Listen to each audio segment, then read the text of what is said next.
BullCast podcast. I'm Katie Pickler, and with me is Cort Winsett. Kappa Sigma. And Cameron Spann. Tried-out houseboy. So we're going to get a little Greek with it. We're doing the finances of Greek life because believe me, parents, if you haven't considered it as part of your college expense and your child is even slightly leaning toward Greek life, you need to consider it when you're budgeting. Yeah, it's kind of going to be a fun thing. We're talking about Greek life. I really want to throw in some pros and cons because it is very divided. You know, do you like Greek life? Do you not? Do you put it on resumes? Do you not? Like, what are the benefits of it? And yes, obviously, it is an expense, so you got to think about it. But with everything, and to be transparent, I was Greek. Cort, you were Greek. Yes. Cam? I married a Greek. Married a Greek. There you go. Yeah, we've got kind of different perspectives, which I think will make this episode interesting. Let's get started with our list.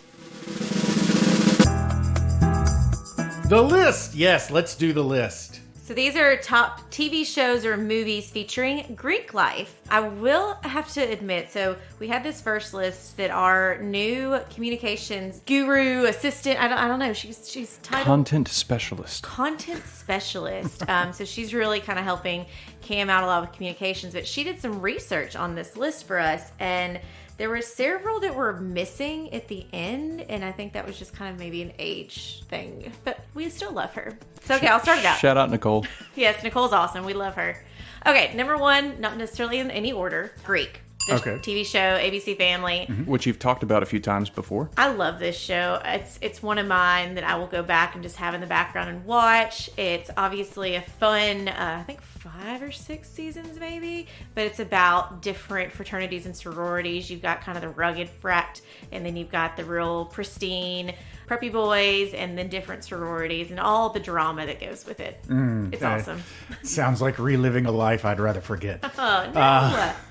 Okay, so next is Scream Queens, which of course was a sorority that was going through a rather horrific experience. I mean, I thought it was funny. It's kind of a horror slash comedy slash horror satire type of vibe to it, and stars some people that you would recognize. I think Lea Michele's in it. I think Emma Robert. The cast wasn't really the thing for me. It was just sort of the over the top horror elements to it that I thought were ridiculous, but that amused me to watch. It's a shame I have number 3, Katie. This is Legally Blonde. I have no reason to talk about this. Katie is the expert, but Reese Witherspoon went to Harvard Law. Yeah, wasn't in a sorority at Harvard Law. She was in a sorority That's right. at the school that she went to prior to going to Harvard Law. Oh, she was not just in the sorority; she was the sorority. She was the president of the sorority her senior year. When she was floating on the inflatable in the pool, or was that at her home? Well, that was at her home. Okay. I always kind of assumed that part was filmed at her home. That sorority had a pool, and that was a nice sorority house. Have you seen some sorority houses? I mean, I have seen some sorority houses in my day. Yeah. Well, the House Bunny, that house was not necessarily that great. This was Anna Faris? Anna Faris, yep. And so she is kind of down on her luck and becomes a house mom for a sorority. And she was down on her luck, meaning she got kicked out of the Playboy Mansion. So when you leave Hugh Hefner, where do you go?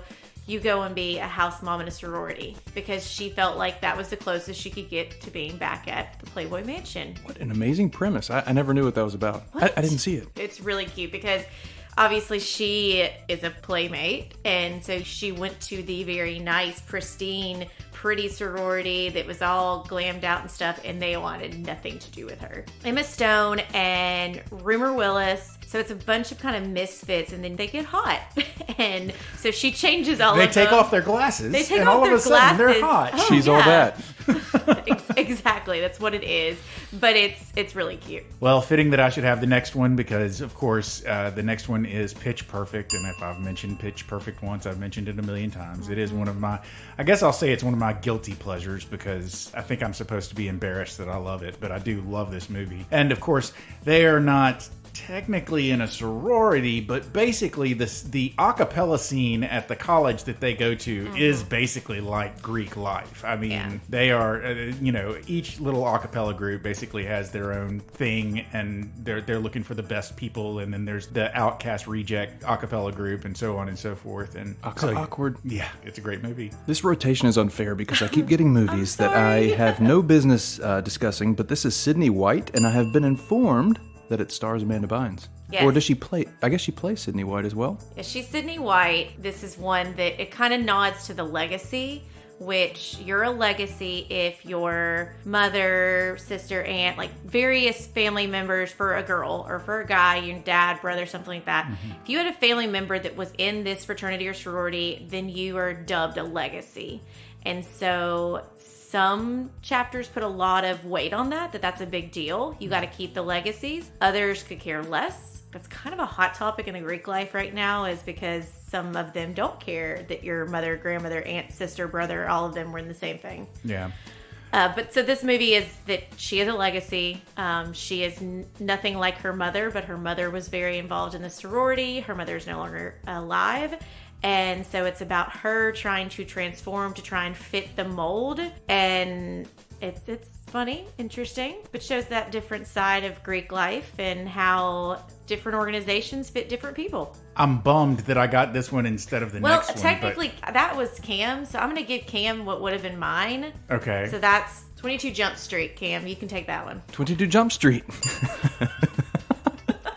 Starring Jonah Hill and Channing Tatum. Right. Now, this was a spinoff from the TV show starring Johnny Depp, correct? 21 Jump Street? Well, 21 Jump Street was a reboot movie of the TV show 21 Jump Street starring Johnny Depp. 21 Jump Street, the movie, starred Channing Tatum and Jonah Hill. And then they made a sequel. That was them in high school. Then they made a sequel, 22 Jump Street, which was them in college. Greek life. With a lot of college movies, there's Greek life. Yeah. Of course, not as much prominent Greek life as was in the next two movies, which is a duple. It's Neighbors and Neighbors 2. Of course, it's Neighbors and Neighbors 2 starring most prominently, I guess, Seth Rogen and, Zac Efron. Zac Efron, Woo! yes. Seth Rogen plays a married man that's living next door. He and his wife are expecting a child or have just had a child, and they're in the first one. I think they haven't had the baby yet. Yeah, I don't think they've had the baby yet at all.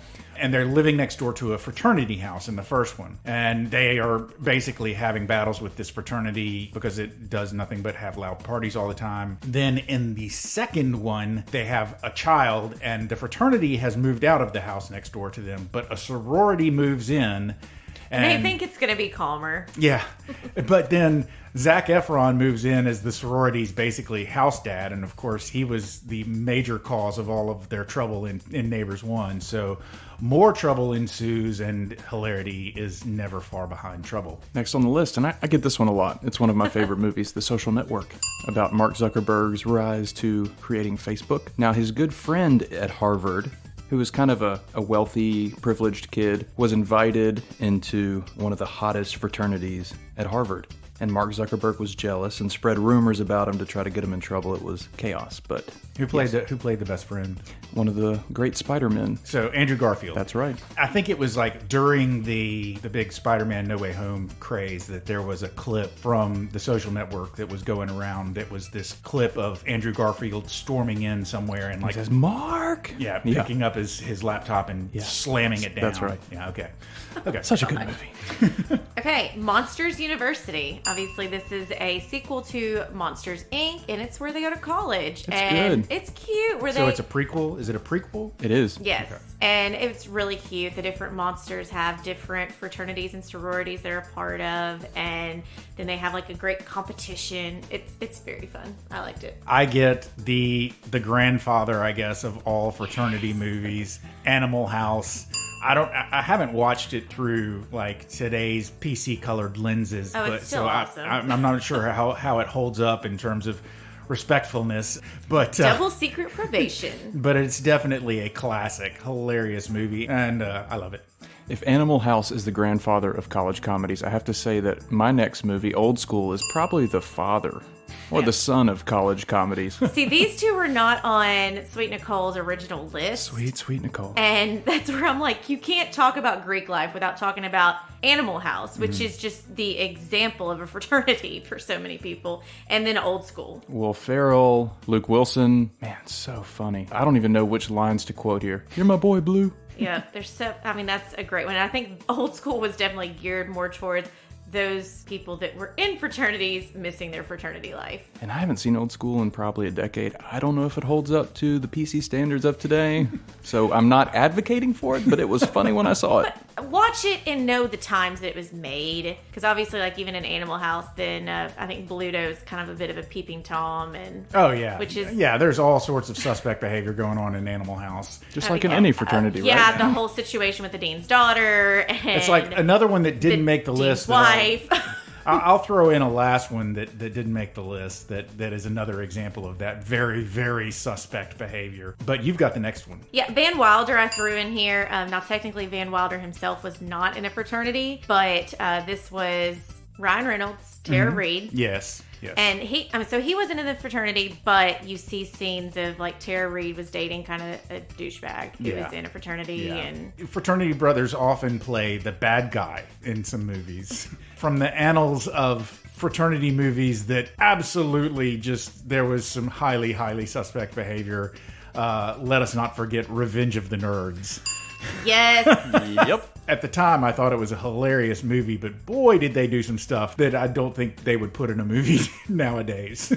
But still, who cares? I mean, that's like... I'm not advocating for cancellation of said movie. I'm just saying that it was pretty raunchy for its time.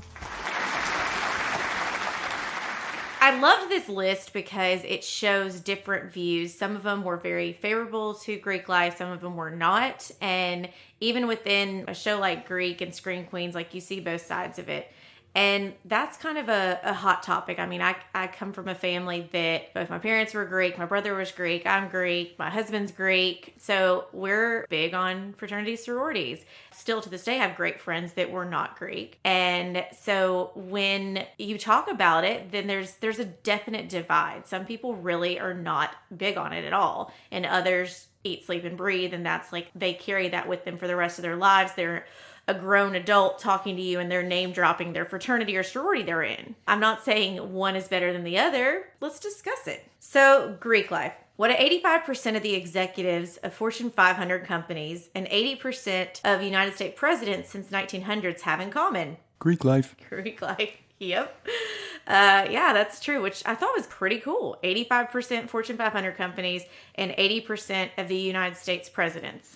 Yeah, but with those presidents, it doesn't matter about the Greek organizations. It's all about those secret societies, I'm telling you, man. Skulls. The skulls, I was thinking that. That's a whole nother episode where maybe October we could do a fun like secret societies and like the myths and legends The of Illuminati. I mean, I was obsessed with the secret societies while Keiki was at school because the school that she goes to has a ton of them. And so I was pretty obsessed with them. But yeah, it's fun to find out what you can about them. Some are more secretive than others. Yeah, let's earmark that for October. Let's do that. So fraternities and sorority memberships help young men and women cultivate leadership skills, gain a sense of social identity, and learn to play well with others. I liked that. There are 123 fraternities and sororities with 9 million members. Now with it, that's 123 fraternities and sororities. There are true fraternities and sororities under that Greek life umbrella, but there are a lot of branch off things where you may have a musical fraternity or an honors fraternity. And so we'll loosely discuss with that as well. But that's kind of, we're talking about those main fraternities and sororities that have been around for a very long time. You would think of them mostly as social clubs almost, at least from the perspective of what you've seen in movies. But if you talk to most people who are big into Greek life, they would probably take issue with the idea that all they are is a social club. You're not paying for your friends. It's not just for you to have the better parties. There's a lot that goes into it. Although you do have the better parties and you do make friends, but... Yeah. There are 750,000 undergraduate members in 12,000 chapters on more than 800 campuses in the USA and Canada. Of the nation's 50 largest corporations, 43 are held by fraternity men. 40 out of 47 U.S. Supreme Court justices since 1910 were fraternity men. 76% of all congressmen and senators belong to a fraternity. Almost every U.S. president and vice president born since the first social fraternity was founded in 1825 have been members of a fraternity. A U.S. government study shows that over 70% of all those who join a fraternity/sorority graduate, while under 50% of all non-fraternity sorority persons graduate. So that one kind of clues more towards people who are not very favorable of fraternities and sororities think that people are going to flunk out. They're not going to be held to a higher standard with academics. But actually, as we'll dive into this in a minute, you have to keep a certain grade point average to stay in a sorority or fraternity. Most national sororities or fraternities require that you maintain a certain GPA. Obviously, you have to stay current on all of your dues and your financial obligations. Your school tuition has to be paid. All of your obligations to the school have to be paid if you want to continue your activities with the fraternity or sorority. So you can get called to standards. Yeah. And they're serious. It is not anything you play with. Also just your overall look. You know, you hear about, you don't want to be caught in a picture with a red Solo cup. You know, You'll get an X on your picture. They hold you to high standards across the board. Boy, that was not the case back when I was in school. But I think fraternities are a little different. Yeah, we didn't have social media at all when I was in school. So well, and it's can change even now. Like when I was in school, social media was really starting to kick up, and so you would get an X on your picture if there was something inappropriate about it from the standards group, because within your sorority you would elect a group of people that would kind of be the police. Make sure you were keeping up with your academics, make sure you're keeping up with your image, and you would get warnings. And there was disciplinary, there was bylaws that you had that if you had too many X's or you kept giving a wrong image, then you were asked to leave or pay fines or different things like that. Now I've got my cousin, she is about to go through Rush at Ole Miss. And she was telling me how their TikToks have to be so locked down, their Instagram, Facebook, everything, because they're watching. I mean, you think about now, there's so much content on these girls going in versus like when I went through Rush, you could check my Facebook, but I controlled what pictures you saw, all of that. Now it's just everywhere.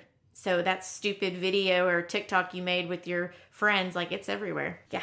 Okay, so here's one of the things that people complain about fraternities and sororities who are not in fraternities or sororities. If you are active in a fraternity or sorority, it limits your interaction with the college campus overall and with the other activities and potential involvement that you can have in college campuses overall. But we've got a statistic here that says that over 85% of the student leaders on some 730 campuses are involved in Greek community. So student leaders, that's an involvement in organizations outside of your Greek organization. And this is saying 85% of student leaders on 730 campuses are involved in Greek life in addition to being involved in just general campus life. So I think that sort of nips that idea you're in the bud. encouraged to be a part of different things. You're, depending on what schools you go to, you're encouraged to go to the sporting events and to be there and support and not just show up for the tailgate and leave. I thought this was kind of cool. The first female senator and the first female astronaut were Greek. It's pretty cool. And then all of Apollo 11 astronauts were all Greek. Nationally, the Greek community raises over $7 million each year. So they're very philanthropic. And if you look at each fraternity and sorority, so a lot of these have been around since the 1800s, and they all have histories behind them of where schools started them, how people came together. But each of them have their own identity. They have their colors, they have their symbols, they have a crest. But they also have their nonprofit that is really, some of them have multiple, but that is where their passion project is. Mm-hmm. And not only do they have to support that nonprofit nationally, they have to do local things.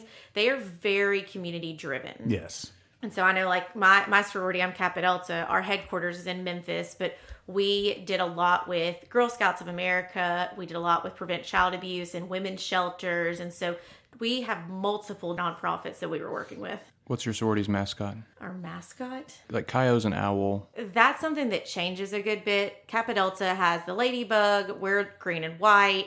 Frog. One of my relatives, they had frogs all over everything. I know one of them is a dolphin. I don't know if that's Phi Mu or Tri Delta. No, that's Tri Delta. Tri-Delta, okay. Yeah. That's something that changes a lot, like Dagger a lot of times, but that's kind of sends a bad message. Hey, we're Kappa Delta, Dagger. But I mean, the dagger is very prevalent in our crest. Okay, some more statistics and then we'll get into the meat of this. As alumni, Greeks give approximately 75% of all money donated to universities. That's where the Greeks are giving back to not only their organizations, but their schools because they want to give back. They're not just staying within that fraternity or sorority. And the Greek system is the largest net worth of volunteers in the U.S., with members donating over 10 million hours of volunteer service each year. And lastly, 71% of those listed in Who's Who in America belong to a fraternity. Not saying that the fraternity or sorority is what made successful people, but a lot of successful people had this in their background. It helped foster their leadership skills, their networking. I'm a terrible networker, so I didn't really see that benefit of being able, learning how to network when I was in a fraternity. But obviously, it can teach those skills, and some fraternities more than others focus on skills like that. Like, for instance, my old chapter now brings in professionals in the area as mentors for their current actives, to help them with resumes and interview skills and to talk about the industry that they're in and so on and so forth. So there's a whole lot that obviously in the last, it's been 26 years now since I graduated. There's a lot that's changed about fraternities since I was there. Okay, so let's look at the bad side of it. There is a lot of bad raps that come out there about fraternities and sororities about hazing. Hazing is and, with the girls, it's that they strip you down and take a Sharpie and point out your imperfections and make you have to morph and change into something to fit their mold. And with guys, it's, getting them to do crazy, have hell week. And the thing is that there may or may not have been some hazing situations in the past. There may or may not still be some hazing situations. But the majority of all of that is not really happening anymore, or really to the extent that a lot of people thought it was, because every sorority and fraternity is restricted. I mean, it's not only just what their local chapter is, they have a national chapter that is making sure that each individual school's chapter is running everything. So think about it. Within one sorority or fraternity, you've got elected friends that are running the organization. Then you more than likely have outside people that are being advisors, helping. Then you've got a national chapter that is making sure you're following all the rules and guidelines. And when I was in school, they're still watching everything. Like if we posted a picture because we saw another college campus do it, and it was a bunch of girls in front of a fraternity house, and we're holding a banner like "We love AGR." I don't remember who it was. And we're all wearing black tube top dresses. But the way we're holding the banners, all you see is the top part of us and the bottom part of us. And so it just looks like... It looks like you're nude. Yes. Yeah. It looks like you're nude. We had that up for, I think, maybe 5 minutes before our national office was calling us saying we needed to get all the pictures that the fraternity had. We needed to get the picture down. They did not care that we were not nude on campus, but it looked that way, and they did not like how it looked. Even though we had seen another sorority, a different sorority at a different school do it, our particular sorority was like, nope, we are not doing that. And that was back in, I think that was back in 2010, maybe we did that. Yeah, I think the rise of social media absolutely had a big part of the lockdown, the serious nature of it, because you were just going off like eyewitness for years and years and years, and all of a sudden it's just out there for hundreds of thousands of millions of people to see. Yeah, my point is the reason why a lot of those schools are not going to participate in these hazing and these belittling of people is because they know not only are they going to get in trouble by their national, they're going to get in trouble by their school. Universities can kick sororities and fraternities off campus, and they have and they will, and they can remove charters, all of that very easily. So you think about it, it's in the best interest for those organizations to do what they're supposed to do and not get in trouble. And even if it is for a TikTok or whatever, like they're not going to do it. Just so everybody understands that this isn't just a go Greek life podcast episode. I have been to several different college campuses in the past, say, 6 or so years. And I can say that there is still definitely a whole lot of drinking that goes on Fraternity Row. I mean, if you walk past Fraternity Row on like a Saturday night after a football game at any of the 3 colleges that I have spent a significant amount of time at over the last 6 years, I would say that, you could definitely smell the alcohol wafting from the houses. So there's still a lot of boozing going on. I mean, I've got this quick little back and forth pros and cons. So, Cort, you want to be con or pro? I'll be con. Okay. So start it off. Okay, so con, the price. They are expensive. They are. You have to buy the T-shirts. You have to buy the tickets. You have to pay the dues. And that will be whether you are living or your child is living in the house or just living in a dorm and then attending meetings and stuff. There are dues either way, and they can be expensive. You gotta pay the houseboy. What are we paying the houseboy for, Cameron? What were you doing? A little backstory. No, there's not much backstory. So in high school, my brother-in-law, he was a Pike at State. Mm-hmm. I got a letter from Pike, I guess, inviting me to Rush or something. But I knew early on I didn't want to be part of Greek life. I didn't have anything wrong with it. It's just I kind of wanted my freedom in college to do my own thing. I didn't have to go to certain functions. But in college, an opportunity came up to be a houseboy for Tri Delta sorority. And what that meant is free food. Basically, you serve the girls dinner, you wash the dishes, but you get a free meal. Oh, you got to clean up after everybody. You did. For a college guy, that went a long way. Just a free meal and hang around some pretty girls. Okay. Interesting. But we know how much, what Cameron's price is. Yeah, that's right. It's a free meal. Just a free meal, and it still stands today. But my girlfriend at the time and my wife now, she was a Chi-O, so that was interesting. I was a Tri-Delt houseboy, but my significant other was a Chi-O. Was she your significant other while you were a houseboy? Yes, absolutely. Interesting. Yes. Yeah, because we've gone down the rabbit hole, and Cam knows some of my husband's ex-girlfriends. That's exactly right. Interesting. Okay, pro networking. We kind of touched on this a little bit, but absolutely. No matter what, you've got this group of people that you can always go back and be like, they're your sisters or they're your brothers. And from that, you've got a pool of alumni that you can always, even if you went to different schools, all of that. So for instance, like Cort's wife and I, we were in the same sorority.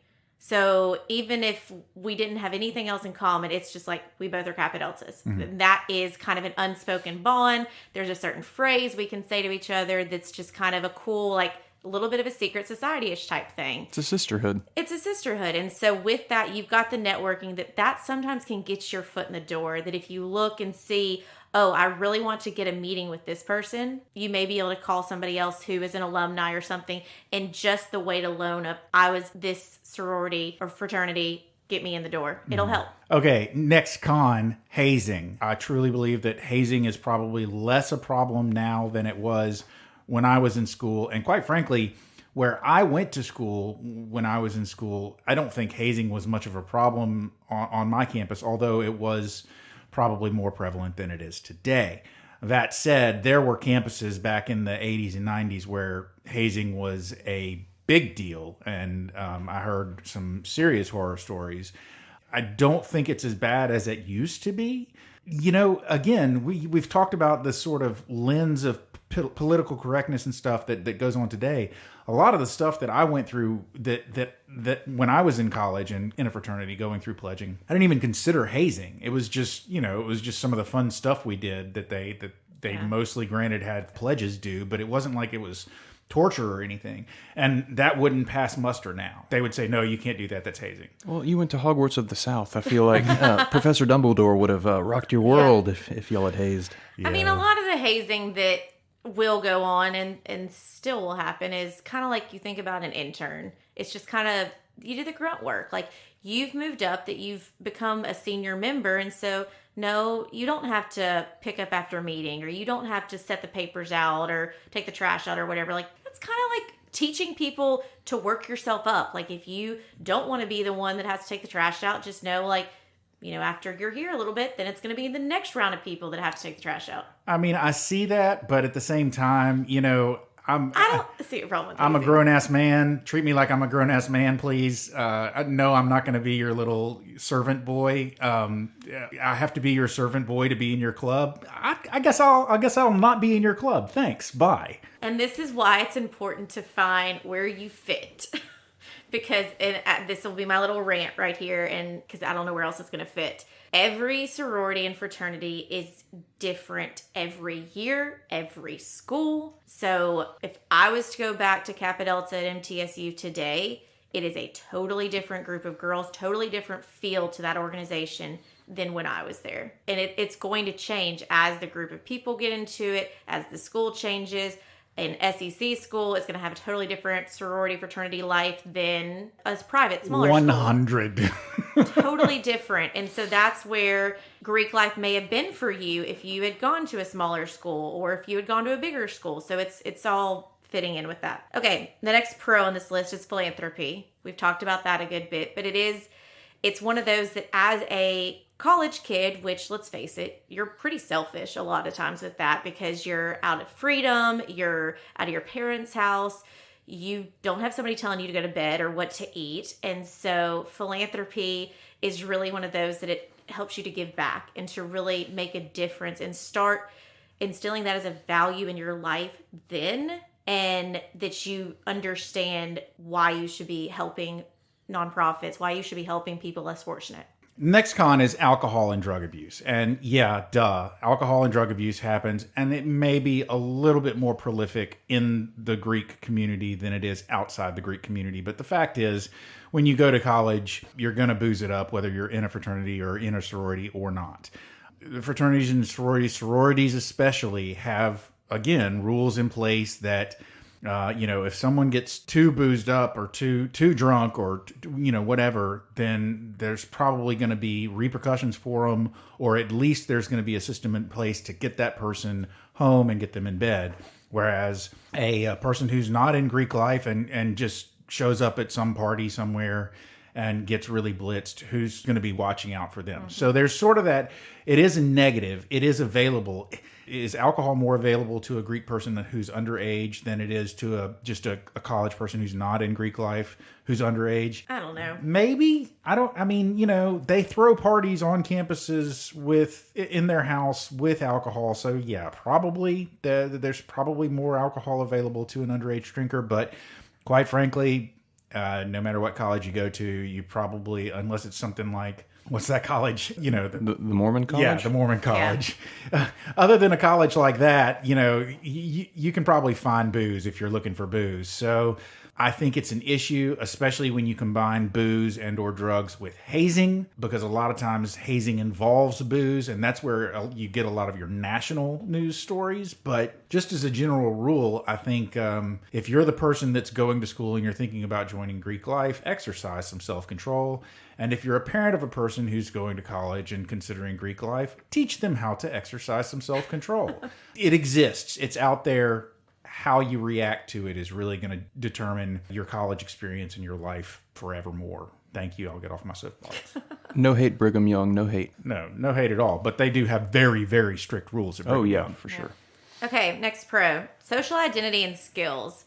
This is very true that you're going away to college. That's terrifying. And unless you're going with like your small group of friends or something like that, you're out there in a small fish in a big old pond. Mm-hmm. And it kind of sets you immediately with a clique. You are instantly going into it knowing you've got a circle of people that, whether you really know them or not, you're bonded together for some reason because of this group. And so I think that's huge. So that kind of helps you have that safety net of people that you can figure out who you're going to be in these college years with them. The other thing is skills. It's kind of like when you have somebody who comes and joins your group, like a board or a work, they're going to find out, what are your skill sets? What do you do? And they're going to help put everyone in positions to really do what they want to do. Like I always got picked to help with Fight Song, which was ours, where we merged with the fraternities and we choreographed dances. And it's because I had danced for 15 years. So they're like, you dance, you choreograph. I'm like, okay, sure. Yeah, got this. It's not fun trying to choreograph a bunch of drunk or hungover fraternity guys. I vividly remember looking at Pledge Dad and saying, you go get him a cup of coffee. They're like, no, he's too drunk. I said, I need him here. Go get him coffee. He has to dance. So I was one of those. So I guess I hazed him because I said he couldn't be drunk and not dance. But it's also skill sets is I had grown up around nonprofit work, grown up around my mom doing events all the time. My sorority allowed me to really take over our big nonprofit event we did, which was Wing Fling. And it was logistics. It was getting the community involved. And so because of that, I really think that is what then ultimately led me to having my event planning company and going into nonprofit work. And so those skill sets helped prepare me for life. And trying to manage a bunch of sorority girls, then when you're actually managing adults, it's not that sorority girls aren't adults, but when you're managing people outside of a college setting, then it's easier. And so I think the skill sets a sorority or fraternity will let you sharpen the saw, be a president, be a secretary, be standards, be whatever position you wanted to be, to help really test the waters, and you can take it with you. Let me see. This was social identity and skills was the pro. So without naming names, I have a child who went to school and was miserable for the first semester that they were at school and desperately, I think, wanted to come home. But second semester, they had rush and they went Greek after going through rush. And their life at school changed completely. And the biggest thing about their first semester was they were socially miserable. They were having trouble finding a place that they fit. And then after they found Greek life, they found a place that they fit. And it changed their perspective completely. Okay, so I say all of this to say I kind of bow back at people that very glibly say, oh, you're paying for your friends. Yeah. Because whatever club you're paying a membership fee for, you're paying to be around like-minded people. Whether that club is the music club or the comic book collectors club or you even pay fees to play intramural sports if sports is your thing. Everybody's paying to do something that they like and to be around people that they identify with. So you're not buying your friends, you're paying to be in an organization with like-minded people. And that helps you socialize and make friends. So, judgment much? Yeah, Abby's favorite thing about sorority life was the friends that she made. They're friends for life, and a lot of them actually moved to Memphis, so she's always with them. So invaluable. Yeah. I mean, I've even noticed now as I've lost touch with a good bit of mine, but I'll get a message randomly and it'll say such and such a sister, just lost their dad. And we'll all throw some money in to give a gift basket to her. Or somebody's struggling, and it doesn't matter that we haven't talked to them in a long time. We still have that bond. We're still going to rally behind you because we had that time together. Okay, and one more thing, just on the whole social identity and skills thing. My daughter, who graduated from a great school and has a great resume because of where she graduated from, a lot of the skills that are on her resume are skills that she picked up from a sorority that she was in. So, cool. I mean, the stuff that you do in the sorority helps you actually learn skills that you can use later on in your career. So I think that is actually a big pro, that one pro. But the next one is my con, and that is a time commitment. It is a heavy time commitment, especially when I was going through pledgeship. Pledgeship took several months. I think they have it cut down to like 6 weeks now, but when I was a pledge, you were a pledge for 4 to 6 months before you actually initiated. And as a pledge, you were expected to do all sorts of stuff. But even as an active member, you have to go to chapter meetings. You have things that are mandatory attendance. There's events you have to attend. There are commitments that you have, so it does take up time that is taking away from time that you could spend somewhere else at college. As I mentioned earlier in this episode, that is the one thing that kept me from Greek life was the time commitment. I was just like, I want a blank slate. I want freedom. Yeah, and on top of the time thing, I will also say one of the things that one of my daughters had an issue with her sorority was the requirement that you live in the house for a certain period of time. It wasn't an option to live in the sorority house. You were required to live in the sorority house. And that was an issue. Yeah, not all of them have housing. Yeah. On a positive thing with the time commitment, though, I'm thinking about it as you think about colleges. Also, there's a lot of mental stuff going on with it, and so if you break up with a guy or you have you're having a rough time, those kind of forced commitments, someone's going to notice that you're not at those things. Someone's going to be calling and saying, hey, you missed chapter meeting or you missed this event. And so it's a little bit more of a safety net because obviously you're away at school. Your parents aren't there. So I know several times it was ways for us to check on some sisters that just were going through a rough time, and it opened our eyes of hey, where have they been? We need to go check on them. And Like built-in accountability partners. it is. Okay, so kind of pro and then wrapping into kind of some last little things here because we've talked about Greek a ton. The value of your Greek experience is up to you. So, pro is how it can be fun, but you've got to do your due diligence before making a commitment because it is a commitment. It is a financial commitment. Yeah. It is a time commitment. But if you put in the work, it's going to give a lot back to you. There's lots of different organizations. If you don't like partying, don't join the house that has the reputation for being the partiers. If you want to be, more inclusive, look for those different groups. Do your homework on the group that you're going to be with. I love this line on this article I found. If you aren't a Harry Potter fan, maybe avoid the house with a giant Quidditch field in the side yard. It's all about the kind of experience you wish to have. Either way, you are guaranteed that if you join a fraternity or sorority, it's going to force you to figure out who you are, and it's really going to help dedicate some different skills and really sharpen who you want to be if you allow yourself to fully embrace the opportunity you have. It's going to give you that balance act of academics and social because they're going to want you to have fun. They're going to want you to be at all the things, but they're also going to make sure at the end of the day, you're in college to get that degree. They're going to help you. If your grades aren't great, they're going to ask how they can help. They may assign somebody to be a study partner for you. They're not going to be like, the show Greek and Animal House where they've got a storage locker full of the test. Like, no, they're not going to help you cheat, but they will help you learn and be a part of things like that. Don't give that look, Cort. That does not happen. I'm not saying we cheated, but I knew some fraternities with a draw. I mean, you're creating lifelong friendships, but the thing is also it strengthens your resume, and that's something that a lot of people can think about. If nothing else, it's good to put on your resume.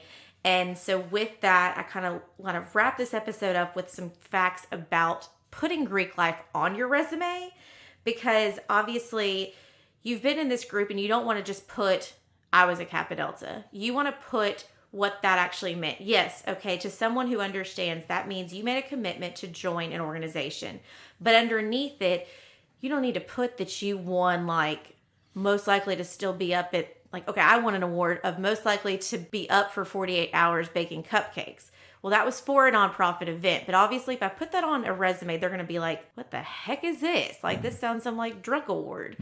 Don't put stuff like that. But you can put led a nonprofit event for my sorority or was treasurer or something like that. Those are leadership key roles that you had within that sorority or fraternity that could be put on your resume to help beef it up of the skills that you learned.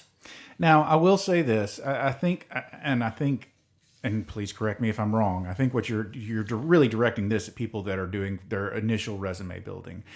I'm 26 years into my working life and career. I think any employer now that if they saw on my resume, like down at the bottom, I was president of my fraternity, they'd be like, why the heck is this on your resume? You've been working for 26 years and you still have to mention you were president of your fraternity? Haven't you done other stuff? Oh, there's two sides to that, though, because yes, obviously this is somebody who doesn't have a beefy work history to put on the resume. So it is somebody of how you can leverage this. And there would be a point that after you've got some more work experience, you drop this off. But I kind of see a little bit of a plus, depending on who it's going to, of adding not all the things you did, but just putting like member of Kappa Delta or something like that.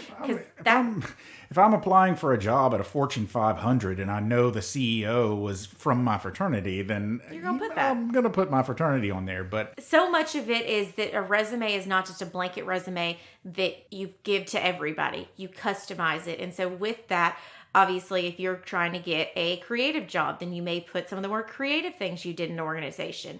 If it's going to be more towards like, business related, maybe you put that you were the manager of this, the treasurer of this. But yes, I'm not saying that when you are 50 years old applying for a new job, I'm almost 50. That you put on your resume that you were in charge of circle time in your fraternity. I was the pledge educator. These were the skills that I learned from that. Pledge, drink, now! Oh, Lord. This is somebody starting out. And that's what we're trying to help them with this. So it's up to you if you want to put these on your resume or not. Let's bullseye this up because we have talked about Greek life a lot. Let's bullseye this up. Okay, my bullseye, obviously, I'm pro-Greek, but I'm also pro people deciding what's best for them. And so I think that it's a good opportunity for you to go to a big, scary place, which is college, and really have that network of people that can help you wade through these 3, 4, 5, 8, however long it takes you to get out of college, those years, and that you will have this tight-knit group. But it is so much of it what you make of it. If you're willing to put in the work and the time commitment, then it will give a lot back to you. But if you really don't think that it's a fit for you, then don't do it. And it doesn't mean that you're anti-Greek. It's just you know that it wasn't the right fit for you. Right. I will follow up your bullseye with sort of just keep on going with that idea, which is basically this. I am not pro-Greek. I'm not anti-Greek, but I am not pro-Greek. My experience with Greek life and my wife's experience with Greek life and the experience that I knew of a lot of other people with Greek life didn't make me just gung-ho that everybody should do it. And the cost is substantial. I cannot stress that enough. But I'm also not anti-Greek because I did have a child who had a very, very positive experience in Greek life. So I also had a child that wasn't in Greek life at all, and I had one who was in Greek life shortly, but only very briefly.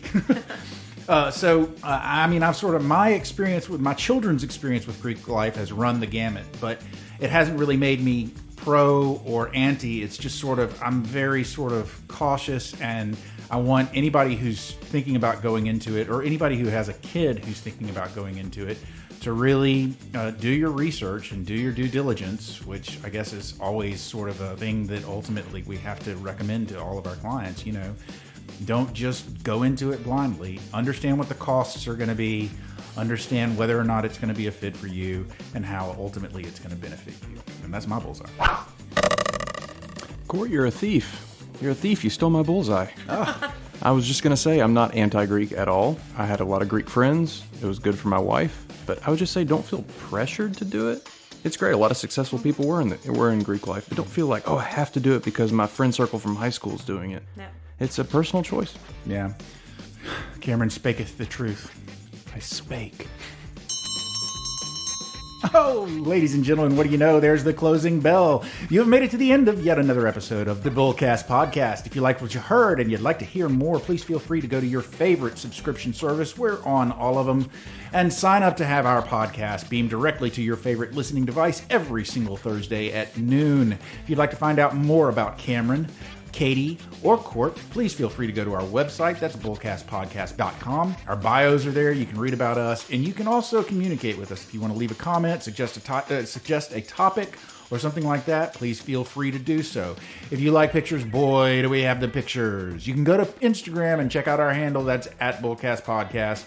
And also, we do have a Twitter handle, and that is at BullCastPodcast as well.